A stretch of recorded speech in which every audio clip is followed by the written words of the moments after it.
In the last 10 years, Donald Trump has attacked the press on social media almost 3,500 times, which breaks down to roughly one attack every single day of the last 10 years. Now, that's according to the U.S. Press Freedom Tracker, which is a nonpartisan group that collects data, not just on Trump, but on threats made and hostilities toward the media in the United States. I just want to repeat that. So Donald Trump comes down the escalator June 16th, 2015. It is now June 13th, 2025. So we're basically 10 years on. 3,500 posts attacking the media. That's just social media. That's not things he said. So that's True Social and Twitter. That's not things he said in interviews, things he said in speeches, right? So, I mean, that's just the tip of the iceberg, but 3,500 posts. They went through some of these specifics, what he said the most. He has said fake news 1,500 times just on social media in those 10 years. He has called the media or the press the enemy of the people in 70 posts over that 10 years. This is interesting. Here's who he has attacked the most in terms of organizations. 460 posts dedicated to CNN. You know who's second? This is interesting. Fox. 451 posts attacking Fox, and 369 posts attacking the New York Times. That's the top three.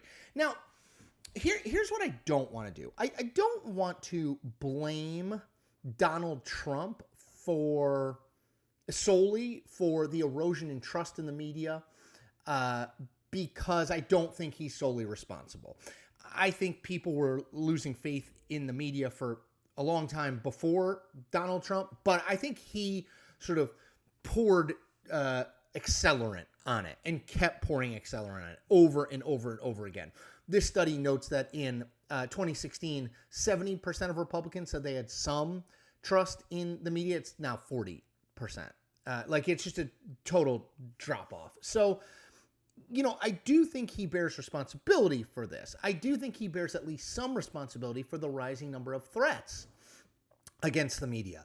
Now, I know Trump folks will say, you did it to yourselves. That's what I hear more than anything else. You did it to yourselves by your bias. And again, go back to what I said 30 seconds ago. I am not saying that Donald Trump is the sole reason that people do not, particularly Republicans, but in general, that people and voters don't trust the media. I think we did do some of this to ourselves. I think a lack of transparency. I think a unwillingness to admit mistakes.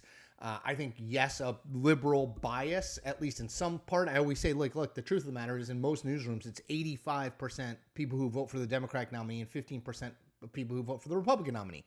There's going to be some level of bias built in there. I don't think it's overt, like conservatives say. Like, we don't get together and say, hey, let's get Republicans. But when you have an 85-15 split, you're probably going to get coverage that is, over the long haul, more favorable to the Democratic side than the Republican side. So I don't think that we don't bear any blame, and I personally don't bear any blame.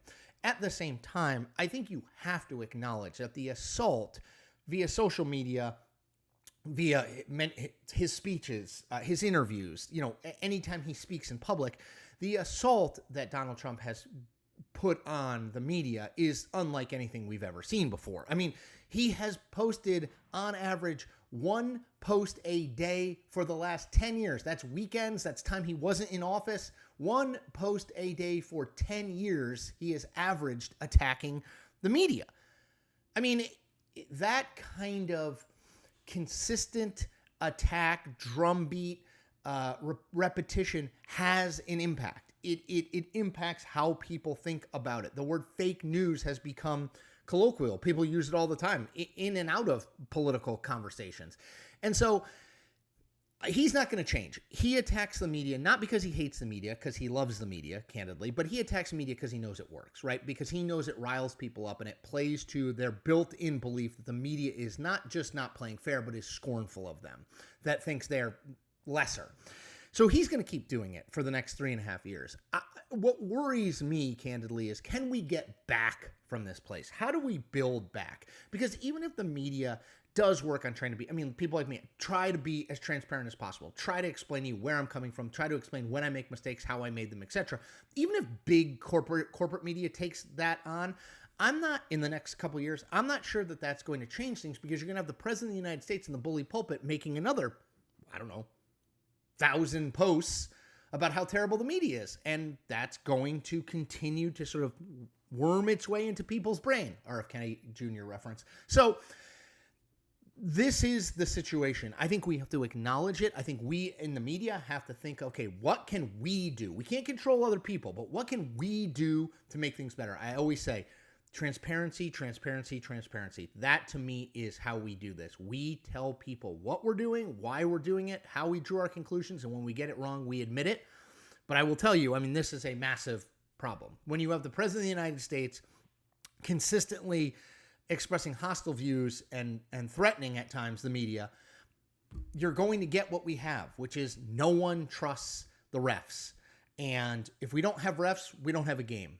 And if we don't, because we don't have rules. And I think that's what you're seeing right now play out. And I'm worried that it's getting worse, not better. Thanks for listening. Do me a favor, support independent journalism. If you believe in transparency, authenticity, not reporting without fear or favor, calling balls and strikes, no matter what uniform the batter at the plate is wearing, I hope you'll support me. Hit that subscribe button. Thank you.